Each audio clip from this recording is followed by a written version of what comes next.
26 de agosto de 1944. Un día después de la liberación de París, el general de Gaulle desfila por los Campos Elíseos. En torno a él, miembros del Consejo Nacional de la Resistencia, oficiales, la muchedumbre, la euforia. También los vehículos de la división blindada del general Leclerc, half-tracks, semiorugas encargados de la seguridad del general. Cada uno lleva un nombre español. A la izquierda del general, el Don Quijote. Detrás, el half-track Le Pingouin, los pingüinos, el apodo que los franceses solían dar a los españoles. Por último, el half-track número 40.655, el Madrid. Estos vehículos pertenecen a la 9ª compañía de la división Leclerc, llamada por todos, y para la historia, la 9. El lugar que ocupan, encabezando ese cortejo histórico, no es casual. El hombre que se apoya en su vehículo es el capitán Raymond Tron, francés libre de la primera hora y uno de los pocos franceses de la compañía. Tron es el comandante de la 9. En el diario de campaña de ese día anota: la compañía española, la primera en penetrar en la capital, ocupa en el desfile un puesto de honor.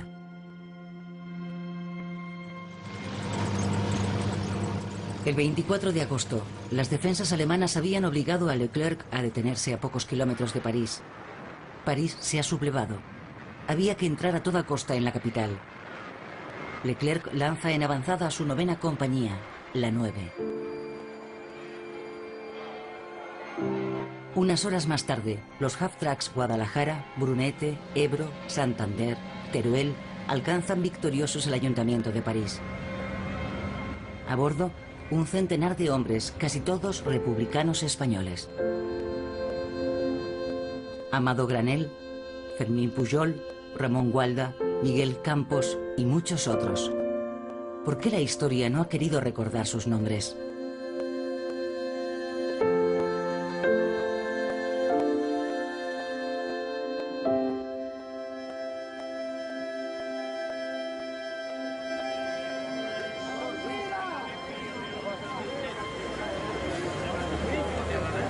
Agosto de 2004.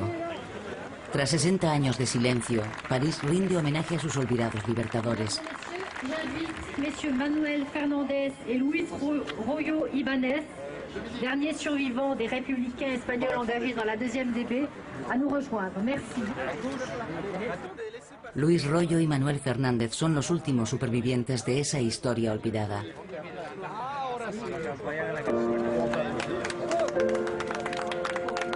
¡No pasarán! ¡No pasarán!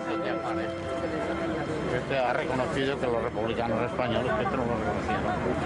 Yo tengo que reconocerlo hoy. Es un buen momento que se ha reconocido el aporte español. Republicano español. Sí, español. No español, es republicano. Exactamente. Esto no es lo mismo. Exactamente.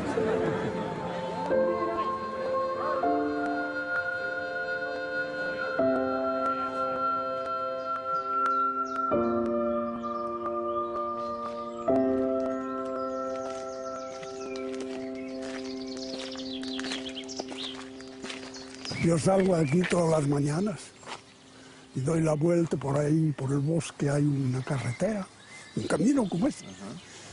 Y vengo a salir aquí, luego doy la vuelta al charco y ya está, hace 2 o 3 kilómetros. Manuel Fernández vive hace más de 10 años en una residencia de ancianos en la Bretaña francesa.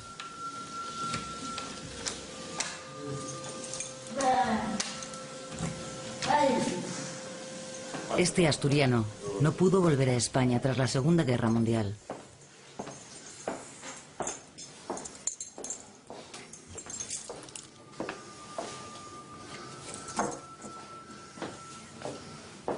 Cuando se terminó la guerra, yo estaba en París, estaba aún en el hospital de Valdegracia. Los españoles estábamos muy bien vistos por la población francesa. La prueba es que todos los españoles que estábamos en el hospital, venía gente a vernos, nos llevaban a comer a las casas. El caso de hicieron, españoles que lucharon por nosotros. Entonces, ¿qué pasó? ¿Por qué en esa historia oficial lo negó? Pero pasó la misma cosa que pasó con los africanos, que pasó con los poloneses y con los belgas, porque no éramos solo los españoles. Toda esa gente fue olvidada. ¿Cuántos republicanos españoles lucharon por la Francia libre? Varios miles seguramente. En esta foto de junio del 44 vemos a algunos de los 150 hombres de la 9. Solo sobrevivieron 16. De su lucha contra el nazismo solo perduran los cuadernos de ruta de su jefe, el capitán Dron, que su hija Colette conserva intactos en su casa de la Sarthe, en Francia. Voyez, là j'ai plein de trucs encore, mais ici j'ai le carnet de marche de mon père, j'ai ces carnets de marche là, j'ai des choses précieuses ici, si vous voulez. Là il y a tous les vieux papiers, il y a ici le double du journal de marche. Vous voyez, forces françaises combattantes, 3e bataillon, la 9e compagnie, tout ce qu'il a écrit concernant la campagne de la 9, on l'a là.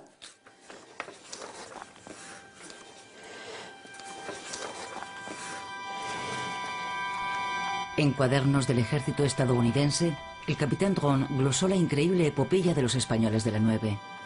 Pero la historia de aquellos hombres habría que buscarla más allá, en los comienzos de la joven República Española y en su lucha contra el alzamiento del general Franco. El coronel Dron decía que éramos diferentes a los demás, porque nosotros luchábamos por un ideal, y era la verdad. Nuestro ideal era la libertad, no era una bandera. Era un ideal, que es muy diferente que el que llaman y que le dicen tú es tu turno de venir. Nosotros fuimos voluntarios para defender la libertad, eso que Franco nos retiró. Y siempre con la mira de decir esto nos llevará a atravesar los Pirineos y traer la libertad a España, que no fue así, pero en fin. En abril de 1931 se proclama la Segunda República Española. El pueblo español derriba la monarquía, terminando con el poder absoluto de los militares y la Iglesia.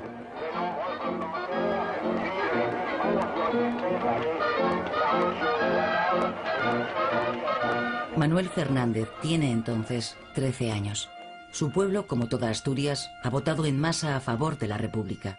Yo era joven, pero me acuerdo de esos momentos que ha sido una alegría en el pueblo. La gente bajaba de las montañas, como si llegara la libertad. Muchos vecinos venían a casa, mi padre bajaba a la bodega a buscar un jarro de vino y allí estaban charlando y hablando de política y de todo eso. Era una vida muy tranquila, muy tranquila.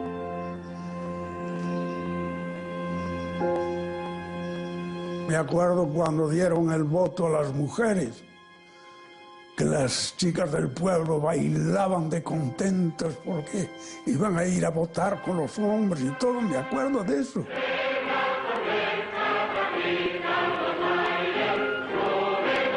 Yo no votaba porque era un crío, era demasiado joven, pero me acuerdo, yo asistía, como todos los chavales de mi edad,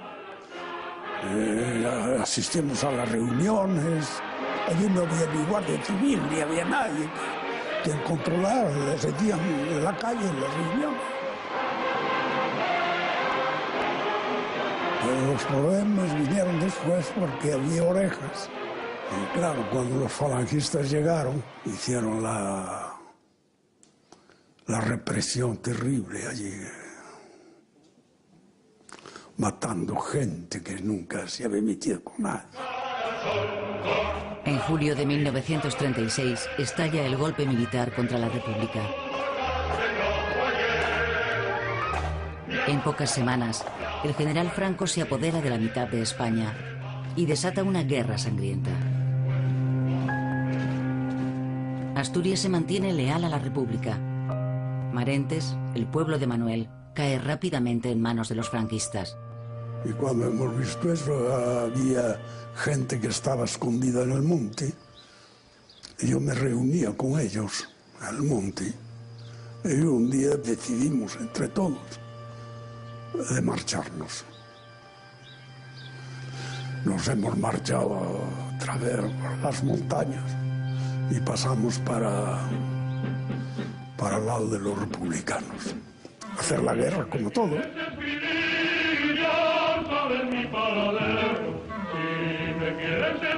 Como miles de civiles españoles, Manuel se alista como voluntario en el ejército republicano.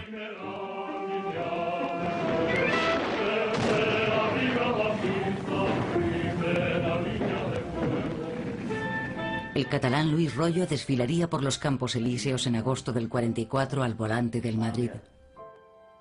Cuando la guerra estalló en Cataluña, apenas tenía 17 años. Llegó un momento en que la guerra se puso mal. Bombardeaban Barcelona cada día. Y cayeron bombas, pues, a 100 metros de casa.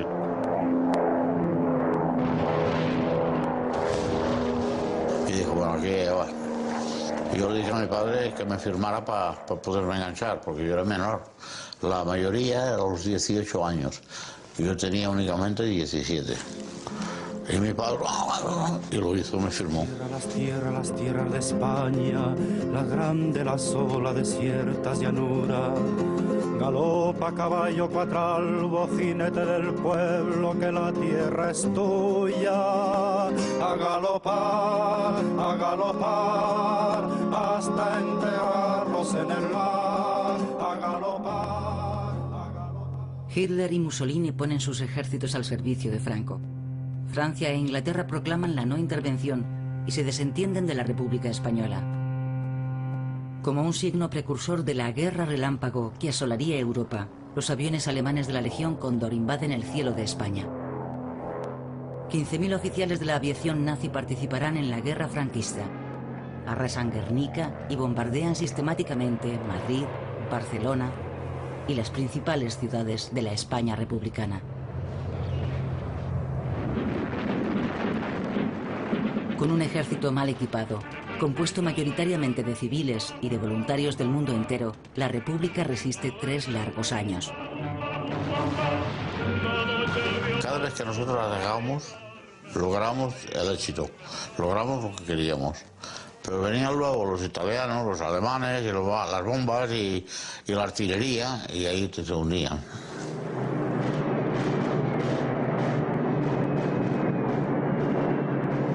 Venía la aviación y no cajaban nada. Después de esto, la artillería, se ponía la artillería, pum, pum, pum, pum, pum, a tirar a la montaña, le pegaban fuego a la montaña, y en el agujero aquel tenías que aguantar. Tenían todo y nosotros nada. En el Ebro no iba porque las montañas son así. Había cogido piedras gordas, empujaba la piedra que iba bajando para abajo. Si le daba uno en el coco, ya tenía bastante. Eran piedras gordas así, ¿sabes? Yo no venía con muertos franquistas, no venía uno, pero muertos con los nuestros sí. Una tras otra, las provincias republicanas van cayendo en manos de los franquistas. Manuel Fernández es capturado y conducido a la prisión de León, base de apoyo de la Legión Cóndor. Allí tendrá su primer encuentro con militares nazis. En San Marcos de León estábamos en una especie de patio, le llamaban el patio del Museo de San Marcos de León. Era verdaderamente un campo de exterminación. Casi todas las noches venía a buscar gente para fusilarlos. Y los alemanes venían a fotografiarnos y hasta obligaban a que los prisioneros bajen los pantalones y que hagan como que matan piojos, y ellos con las cámaras como que matan piojos, y ellos con con las cámaras a ver si podían fotografiar los piojos, mirándonos allí a todos como si fuéramos animales, y de cuando en cuando nos escupían en la cara.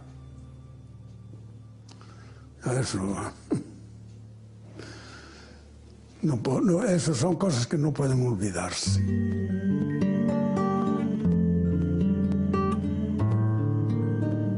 Febrero del 39. La República es derrotada.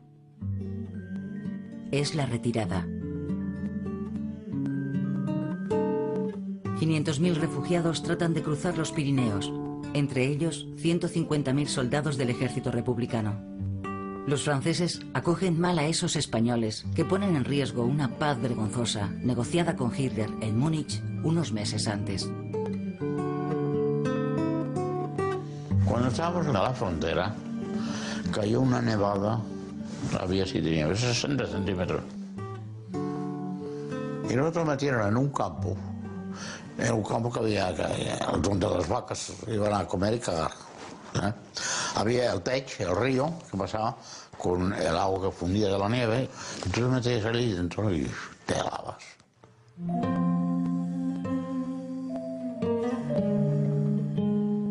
El gobierno francés abandona a esos refugiados en las playas del Mediterráneo, playas que rodea de alambradas estrechamente vigiladas. En Francia no había campus, no había nada, lo fabricaron los españoles con madera que les dieron. Cuando el campo ya estaba para recoger gente, nos llevaron hasta Agde. En cada barraca había 125 individuos. Tú sabes lo que es estar todo el día en la barraca. Veías a fulanos que cazaban moscas, otros que había gente de 40 años, que tenía la mujer y 2 hijos en España. Y esta gente pues no podían vivir, no tenían noticias y se volvieron locos, algunos. Para muchos de esos republicanos, sin embargo, la urgencia es enfrentarse cuanto antes a la agresión alemana que han sufrido en carne propia y que ahora amenaza a toda Europa. El 14 de julio de 1939, los republicanos españoles desfilan y manifiestan su disposición a empuñar las armas contra el nazismo. Lo harán en vano. El Estado Mayor francés dará la espalda a esos decididos y aguerridos soldados. Solo la Legión extranjera les abrirá sus puertas, como lo ha hecho con alemanes, polacos, belgas o judíos que huyen de la amenaza nazi. 10.000 republicanos españoles se alistan así en la Legión. Muchos otros integrarán compañías de trabajo y participarán en la fortificación de la línea Maginot en la frontera este de Francia.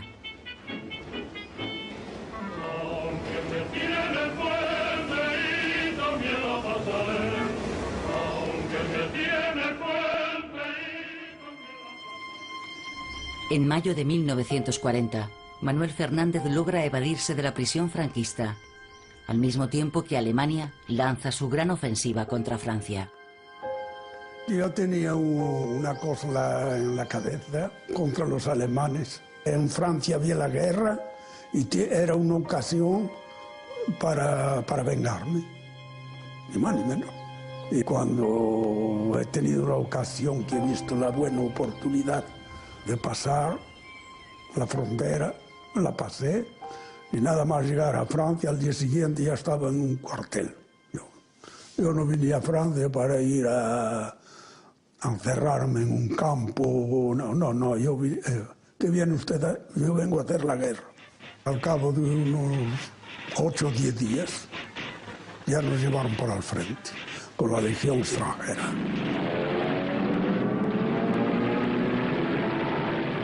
Los regimientos de infantería, a las órdenes de generales desmoralizados, son aplastados por los alemanes.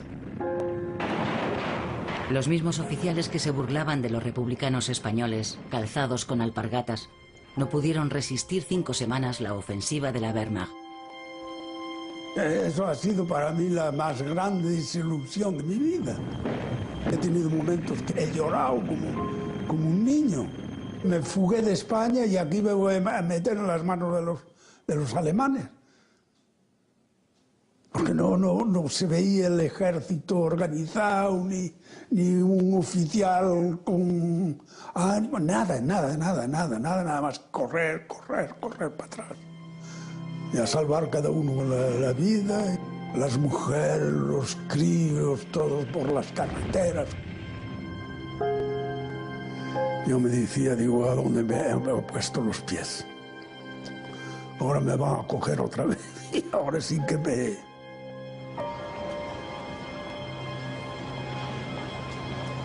El 17 de junio de 1940, el gobierno francés pide el armisticio. En los campos de Alemania se hacinan más de 1 millón de prisioneros de guerra. Manuel consigue evitar el cautiverio y el terrible destino que aguarda a sus compatriotas prisioneros. Privados del estatuto de prisioneros de guerra, los españoles son trasladados al campo de concentración de Mauthausen. Casi todos ellos serán asesinados.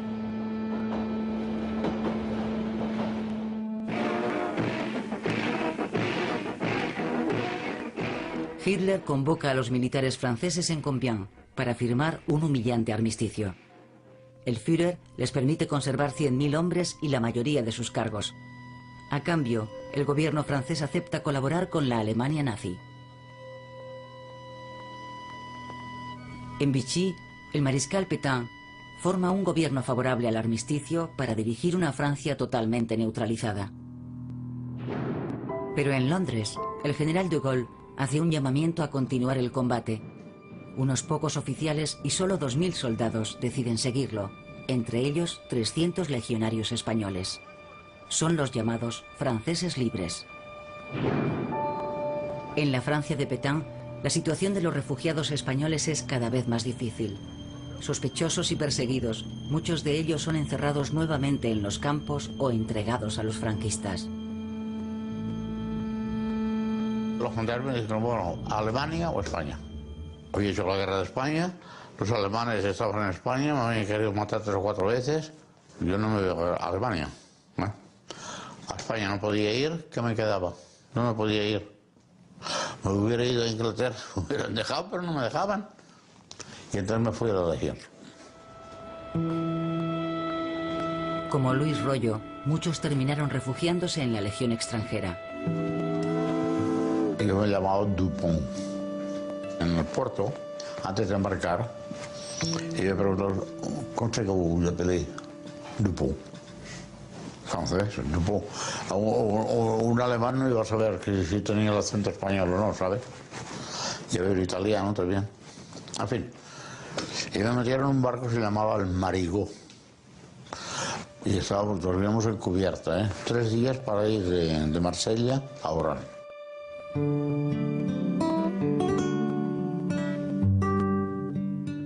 El norte de África se ha convertido en una segunda Francia, donde confluyen refugiados procedentes de toda Europa.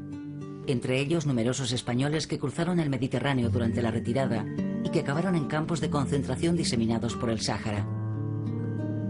Junto a los españoles, comunistas y gaullistas castigados por el gobierno de Vichy. En estas fotos, un equipo de prisioneros españoles en las obras nunca finalizadas del tren transsahariano.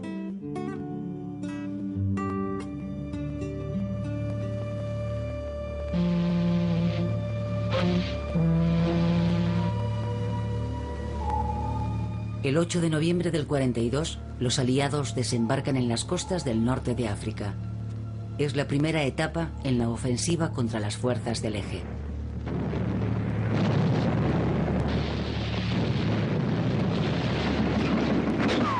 El ejército francés debe elegir entre continuar fiel a Pétain o pasar al bando de los aliados. Contra los americanos había más de 100 kilómetros y nos llevaban a pie.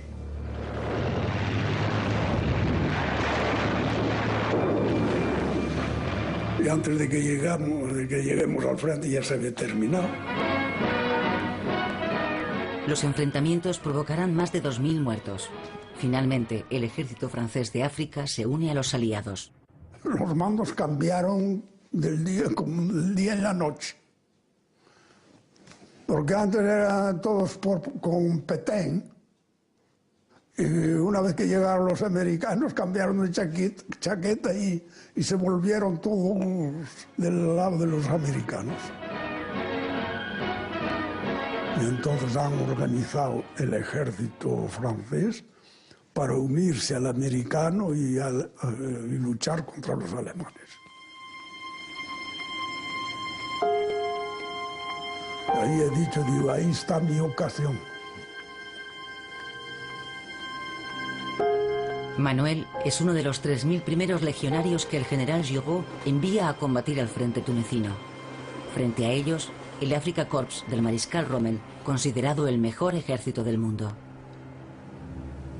Nosotros íbamos armados y vestidos como en la guerra de 14-18, con un fusil que la mayor parte del tiempo no funcionaba, de viejo.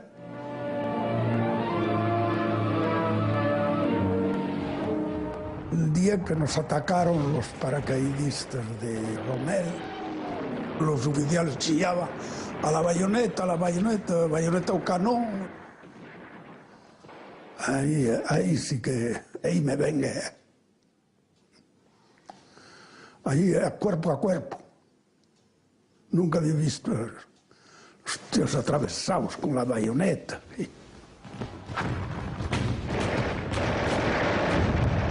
Al lado mío había un chico que tenía un fusil ametrallador, recibió una bala en la cabeza, el hombre cayó muerto. Yo tiré mi fusil y cogí el fusil ametrallador. Digo, con este al menos me defiendo y allí he podido defenderme. Pero había un fusil ametrallador para cada 20 soldados.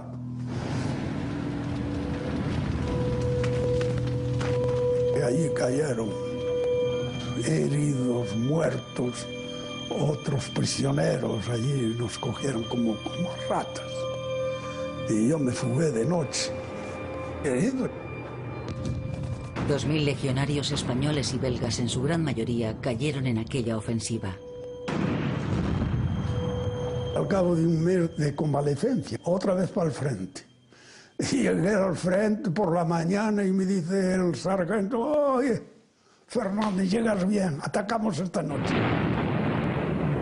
Y allí ya empezó el ataque que nos separó hasta que los alemanes se rindieron. La campaña de Túnez finaliza en mayo con una victoria decisiva. 170.000 hombres del Afrika Korps son hechos prisioneros. Verlos ahí por el suelo como estábamos nosotros, exactamente lo mismo. Y los he visto matando piojos, como nosotros estábamos. Digo, esto sí que es una venganza. Túnez, 5 de mayo del 43. Los enemigos de ayer desfilan juntos hoy. Los soldados del ejército de Vichy y los franceses libres del general de Gaulle. Manuel lo hace con la Legión extranjera. Tras ellos, el Cuerpo Franco de África, formado por miembros de la Resistencia, apátridas, republicanos españoles, los poco antes considerados indignos del ejército francés, hoy son aclamados como héroes. Les siguen los franceses libres de Leclerc, la única división francesa destinada a participar en el desembarco de Normandía. Pero Leclerc necesita 15.000 hombres y solo dispone de 4.000. Además, debe desprenderse de sus soldados más aguerridos. Los americanos no querían negros en los desembarques en Europa, que tenían que ser todos blancos. Porque la columna Leclerc, le llamaban la columna Leclerc, era el regimiento de marcha du Tchad. Los soldados negros de Leclerc, los primeros soldados de la Francia libre, despojados de sus uniformes, regresan humillados a sus aldeas.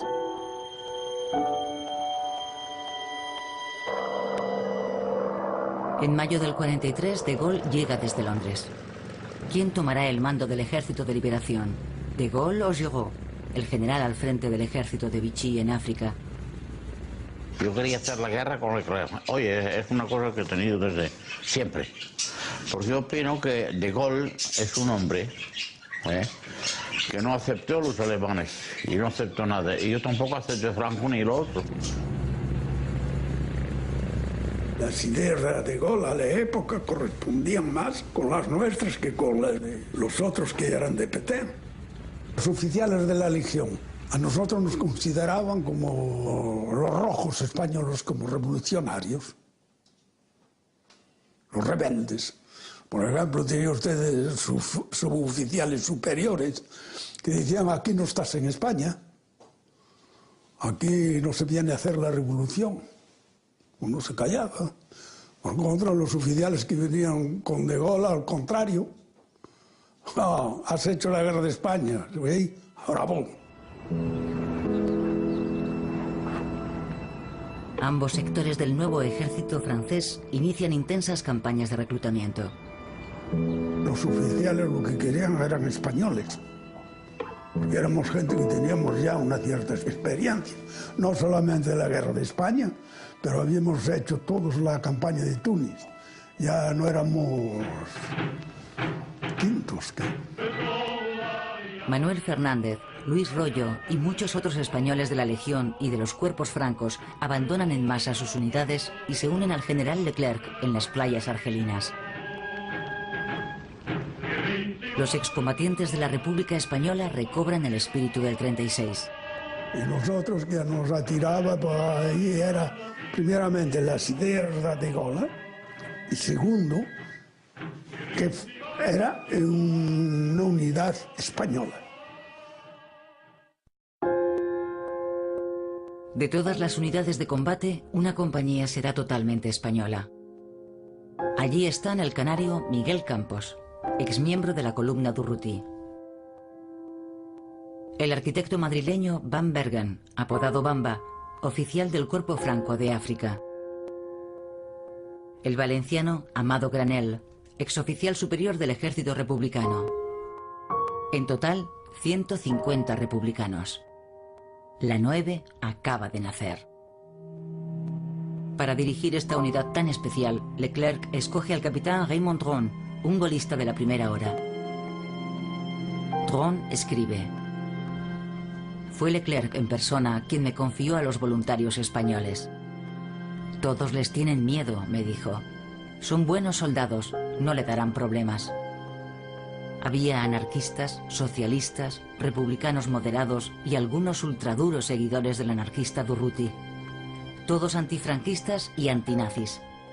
En mi primer discurso les hablé del gobierno provisional de la República Francesa. Es usted el primer francés que nos habla de república desde 1940, me dijeron, y me adoptaron en el acto.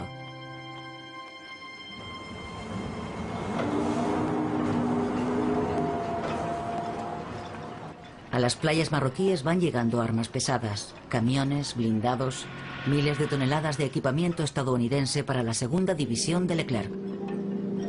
La 9 compañía iba todos los días a Casablanca para deshacer, para recuperar el material, deshacer las cajas que venían en los barcos y todo eso, montar el material y todo eso. Cuando venían los americanos, que empezaron a traer, ¡oye, qué bola! Aquí que vengan los alemanes, que estamos ahora igual. Y como, no, igual que con el mismo material lo jodimos. La 9 es una orquesta con buenos músicos y buenos instrumentos, decía Fábregas. Si hubiésemos tenido esto en España. Hubo un momento que el Granell, que lo hizo casi todo, y Granell dice: oye, podríamos bautizar los tanques. Dijeron: bueno, vamos a poner los nombres de las batallas de la guerra de España. Había Brunete, había Guernica, había Madrid, había España del Ebro, Don Quijote. En abril del 44, los 15.000 hombres de la segunda división blindada embarcan en Casablanca. Es un ejército atípico, lleno de voluntarios extranjeros, españoles, griegos, italianos, polacos y latinoamericanos. Como dijo Manuel, aquellos hombres no defendían una bandera, sino un ideal. Inglaterra será su última escala antes del desembarco en Francia. Tengo un recuerdo de Inglaterra increíble. No puede ser mejor. Allí estuvimos 3 meses. todas las mujeres, los hombres, todos atentos con nosotros. Era fantástico, había baile los sábados por la noche, los domingos por la tarde, había los clubes, estábamos afiliados a un club, íbamos al club y ahí todos nos divertíamos.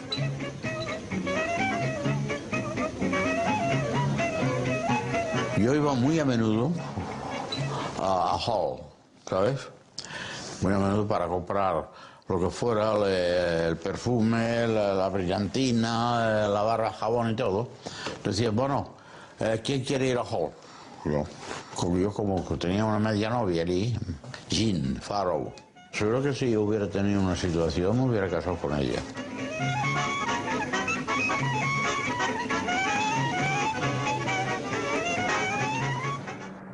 El 6 de junio del 44, en Inglaterra, Manuel, Luis Royo y sus compañeros asisten a los preparativos para el día D. Yo me acuerdo la noche del desembarco aquí, el cielo inglés estaba cubierto de aviones. Nunca he visto tal cosa. Nosotros lo mirábamos, era una noche clara. Se veían los aviones que venían de todas las partes, se juntaban y venga, y venga, y venga. Y yo decíamos nosotros, que los alemanes, ¿qué es lo que van a recibir? Esto mira, toda la noche. 2 meses más tarde llega su turno de desembarcar. Trond escribe: 4 de agosto de 1944. Las operaciones de desembarco comienzan a las 8 horas. A las 13 horas tocamos tierra francesa en las inmediaciones de la playa de la Madeleine. Un momento de emoción.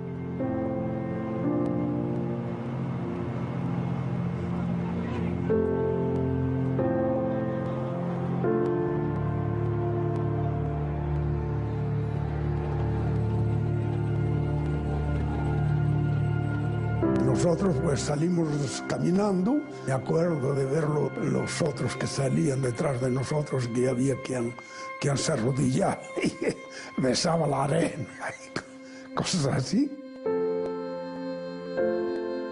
Había otro, me acuerdo de un grupo que salió y se pusieron a tocar con un acordeón, otros que cantaban. Y mientras tanto nosotros veíamos la maniobra de los americanos con los anfibios sacando el material de los barcos. Venga, tráfico, aquello daba miedo. Y ya entendimos los cañonazos que empezaban a sonar, porque ya hemos llegado allí, estaban en plena ofensiva los alemanes. Desde el 6 de junio, los ejércitos aliados se enfrentan en Normandía a una gran resistencia. 200.000 hombres de la Wehrmacht impiden su avance.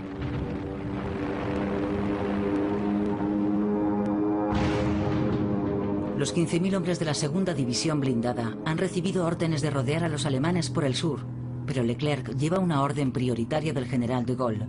Debe ser el primero en entrar en París, antes que los americanos. Leclerc avanza hacia Le Mans, libera a Alençon y se topa con el enemigo cerca de Écouché. Drone escribe: sábado 12 de agosto de 1944. La compañía avanza junto a los tanques. Recibimos la orden de lanzarnos hacia Écouché. Pero la noche que entremos en Écouché había una mierda allí, había alemanes por todo, ¿sabes? Había alemanes delante, había alemanes un poco más lejos, que se metieron en la Furé, hacia el Valais. La 9 estaba en el centro, en el puente donde estaba la carretera que viene de Flers, que viene del mar, la carretera que va a París, protegiendo la salida, porque había pistas, caminos, y trataban de salir por ahí para fugarse hacia París. Pues había 80.000 alemanes, lo sabíamos, nos lo habían dicho. Y fue ocupé la retrete, Es su primera gran batalla en suelo francés, y la 9 combate en primera línea de fuego. 6 días a sangre y fuego en el pueblo de Écouché. Tron registra las hazañas de sus tropas. Miguel Campos se infiltra con su sección más de 3 kilómetros tras las líneas enemigas. Ataca una posición de las SS y sin sufrir una sola baja captura a 129 prisioneros. Libera a 8 americanos y regresa con un botín de 13 vehículos, 5 coches y un remolque. Pero para Manuel, la gran batalla de Écouché será la última. Estaban todos detrás de los tanques y estábamos comiendo un pote que nos había traído una mujer que era cordero con judías. Ay, fíjese, hacía tiempo que no habíamos comido eso. Y llega el teniente mío y dice: Belmonte, hombre, deja la ametralladora solo. Yo tenía la ametralladora un poco más lejos, no había nada. Había uno que quería ir, digo, deja, voy yo, quedaros por ahí. Y subí con la cuchara a la mano. Y justo cuando llegué a la ametralladora había un coche que salía. Empecé a tirar y ahí un cañonazo. Y ahí terminó la aventura.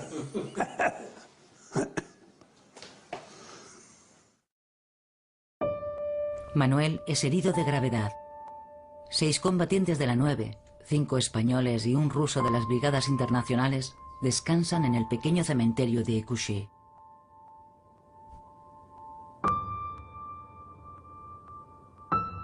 El 19 de agosto, la batalla de Écouché ha finalizado, pero Leclerc no logra obtener de los americanos la orden de lanzarse sobre París. Los aliados prefieren proseguir el avance rodeando la capital. De Gaulle, para quien la liberación de París por los franceses libres es fundamental, logra finalmente obtener el acuerdo del propio Eisenhower. El 23 de agosto la división Leclerc se pone en marcha. Sus 4.000 vehículos recorren sin mayores obstáculos 250 kilómetros en un clima de euforia.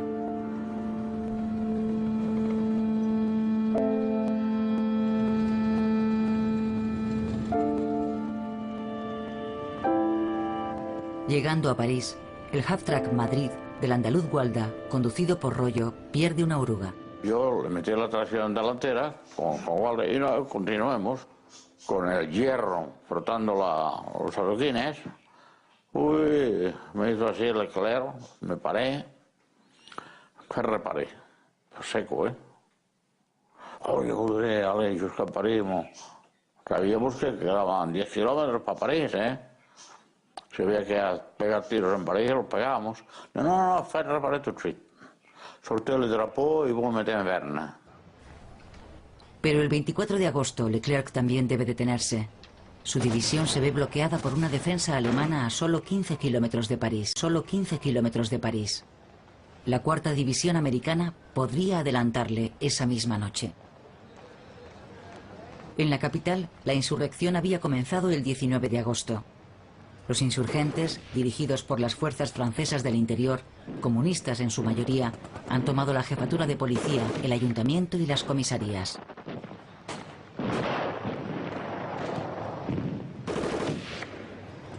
Para Leclerc no queda otra salida. Debe pasar, cueste lo que cueste. Esa misma tarde se encuentra con el capitán de la 9. El general lo toma por el brazo y le dice: Tron, entre en París. Vaya con todo lo que tenga, pero entre en París. Y hoy cuando Leclerc le dijo, Tron, vous partez, vous rentrez a París. Vous le direz que demain toute la división será là.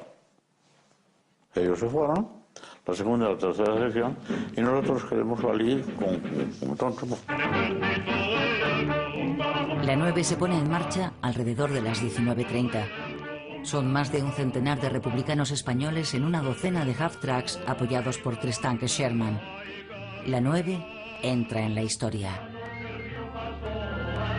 Ici Pierre Schaeffer, je suis dûment mandaté pour requérir messieurs les curés de faire sonner immédiatement les cloches à toute volée pour annoncer l'entrée des Alliés à Paris.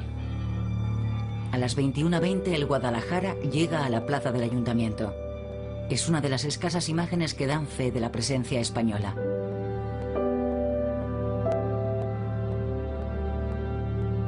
Otra imagen. El Halftrack Teruel. En la bandera se distinguen las franjas horizontales de la enseña republicana. Otro valioso documento, probablemente del 25 de agosto. El capitán Dron prepara el ataque a la central telefónica con el alicantino Amado Granel. Ici, les archives. Alors les archives, bon, nous allons commencer par ici. Jusqu'à quel endroit de près? C'est bien. Alors, vous faites la colonne ici. Alors, vous laissez la colonne ici. Alors, ça, votre commandement, nous donnez votre officier adjoint, deux chars de ce côté. En esta foto, vemos a Amado Granel a la derecha. A la izquierda, el extorero Martín Bernal. Paris m'arrache à ses 4 années de captivité. Libération! Aquel 25 de agosto, París es liberada. La foto de Amado Granel sale en la portada del periódico Liberación. Pero la historia que se cuenta es otra. El capitán Dron se ha convertido en Bron. Y el blindado Guadalajara es ahora el tanque Romilly. En el ayuntamiento, De Gaulle pronuncia un discurso histórico. Pour la première fois depuis 4 ans, un micro français parle français.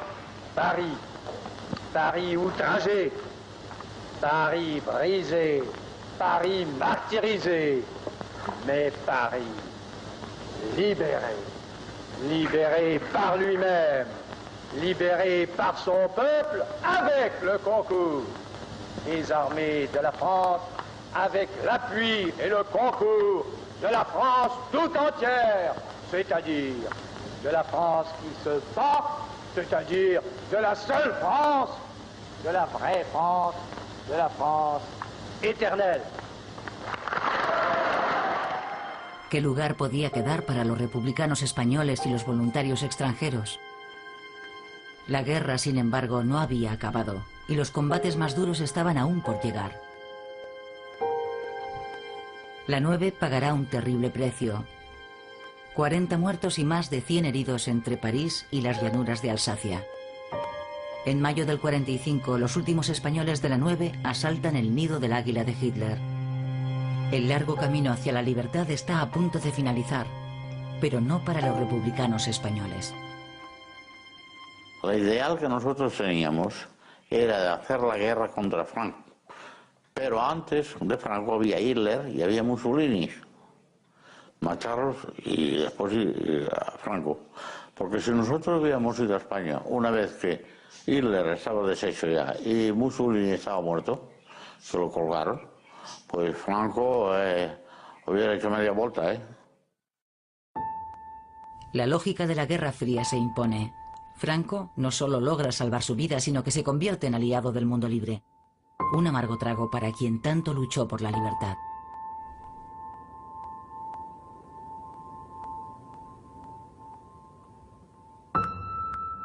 Nosotros todos teníamos en la cabeza el asunto de que íbamos a volver a España, que Franco iba a caer, que íbamos a volver. El resto no nos interesaba. Y finalmente, pues, la mayor parte murieron sin volver a España. Tras 8 años de combates, los supervivientes de la 9 quedaron como extranjeros en la Francia que habían contribuido a liberar. Luis Royo incluso tendrá que rendir cuentas por su deserción del ejército de Vichy. Cuando me quise naturalizar, me hicieron sacar los papeles de militar. Entonces dije, yo he hecho la guerra con el general de Gaulle, con el Chat. Y entonces escribieron allí a la Legión, a Meinet. Y Meinet me mandaron los papeles. Y esto es el papel que mandó. Y eso dijeron, deserción al interior en tiempo de guerra, del 13 de agosto de 1943. Y aquí me condenaron a 10 años de cárcel. Solo la intervención del capitán Dron evitará su ingreso en la cárcel.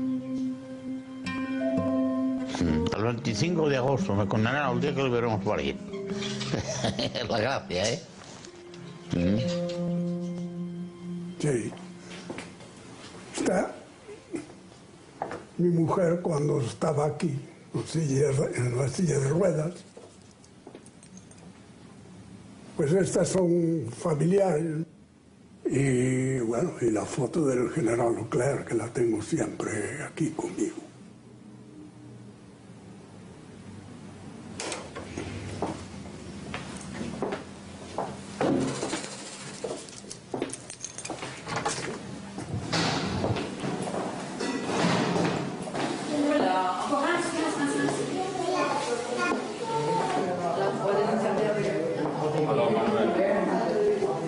¿Qué?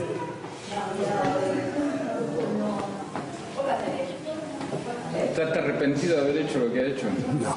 No me arrepiento de nada. Hicimos lo que teníamos que hacer, lo que nuestras ideas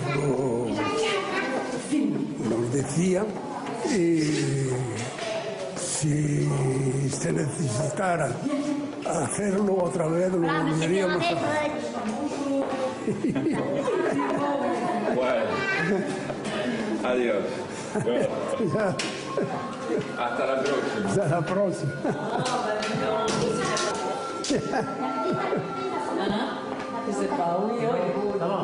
Ça va,